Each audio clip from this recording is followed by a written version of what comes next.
Many people do not believe in ghosts or spirits, but those are only the people who not encountered them. I have always had spirits in my life. I will not talk about some of them because it's too personal, but I'll share a couple of stories that happened in my own home over the last decade, more than one decade back. So one time, me and my mother, it was about 15 years ago, 20 years ago, we're sitting in the living room, and it was Easter time. So my mother had gotten two beautiful Easter lilies, and they were in the living room near the front window, and we're watching a program on television. All of a sudden, a woman who was translucent came through the door, walked over to the flowers, and bent down and looked at the flowers like she was looking for something. This woman was dressed like maybe 1920s. She had a longish dress on. She had her hair up in a bun, and her shoes were of the fashion of 1920s. So me and my mother were took back. We just watched her as she turned around and disappeared. Later that day, I talked to my husband, whose family has lived in that house since the 1920s. And I told him about what happened while we seen the spirit, this woman, like great translucent woman, how she was dressed, how she looked, and how she came up and looked like she was looking at the Easter lilies, and then she turned around and left. And he turned white, and he says, "That was my grandmother," he says. "My uncle, who died at 4 years old, was laid out in that living room. In those days, if someone passed away, they would have a wake in the person's parlor or living room." And he says that he had and he showed me pictures. They would take pictures of the deceased person at that time, like a souvenir. And around the coffin were Easter lilies, these white Easter lilies. They do have a very strong scent. So I wonder if the scent of the Easter lily, and being about the same time that he passed away, had brought him there. The story is his brother, who was my husband's father, was 12, and he was taking care of the 4-year-old boy. And they were throwing peanuts up in the air, and the little boy choked on them. They had no 911 at that time, no Heimlich maneuver, and he passed away.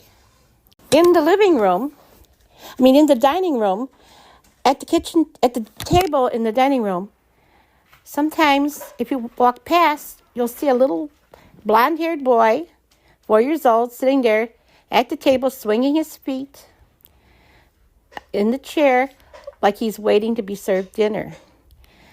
I'm not the only one who's seen this. My mother's seen this.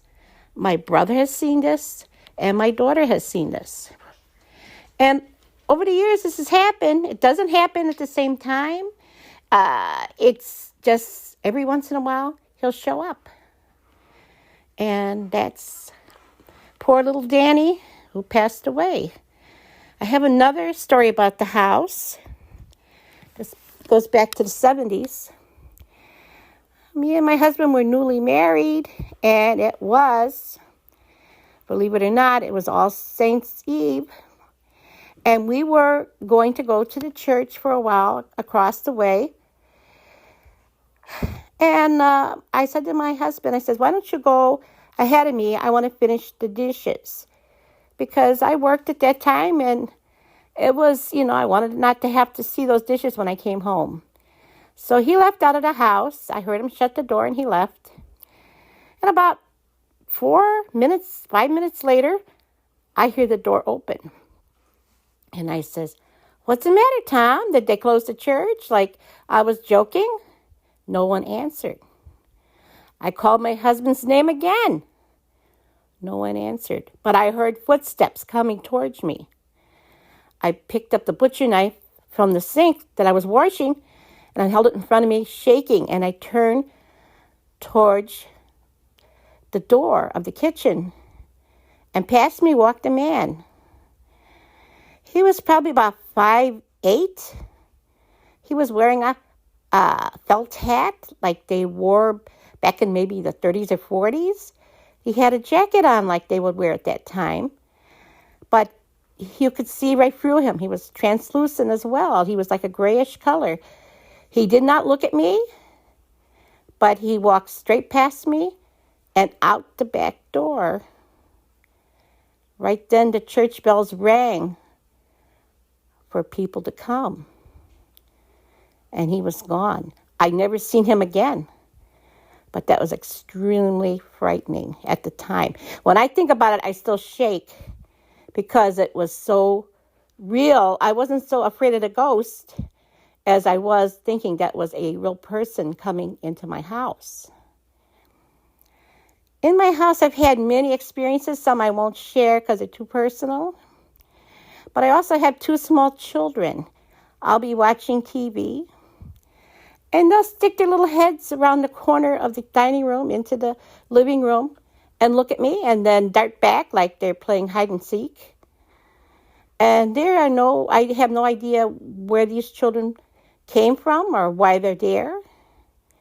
But over the years, spirits come and spirits go. And that's my ghost stories that I'm going to tell right now. You asked me why I think there are ghosts. And that could be a wide explanation. I think some show up for special events. Like the man walking through the house. I don't know. He might have been on his way to church on that same day, because that's the day people pray for their loved ones who are passed. I don't know if he was going there for that reason. And little Danny and his mom, I'm sure that the scent of those flowers caused them to come back. It was a memory. I think that they come for certain reasons. And some ghosts will come back many times. Others will only show up once or twice. And sometimes we just don't see them because they come when we're not there. They don't come for us. We're not the reason they're there. There might be some ghosts who do come back to see certain people. But in this case, they just come to reenact, I think, an event that was either traumatic or very important to them. You'll never see them if you're looking for them. To always surprise you. Over my encounters at other places and at home, it always happens when you don't expect it to happen. When you have these ghost hunting programs where they go out looking for spirits, I don't know if they're just going to come jumping out to greet them, because I think they come more for special reasons, not just to scare people like people think. Oh, I don't believe that Halloween's the reason for ghosts, because the only one that happened was on this All Saints Day, Souls Day, was that one experience. The other ones happened at different times of the year. Over the years, have happened in the winter and the summer. It doesn't matter what time of year it is. If that event is important to the spirit, I think that's why they show up. It's not anything so much to do with us. There are sometimes people see spirits who will come back for a reason to see a person, but I don't want to talk about things like that. That's too personal. These other things are far removed from our time, and that's about what I have to say about that. Another time I'll tell you some other stories. All right, thank you so much.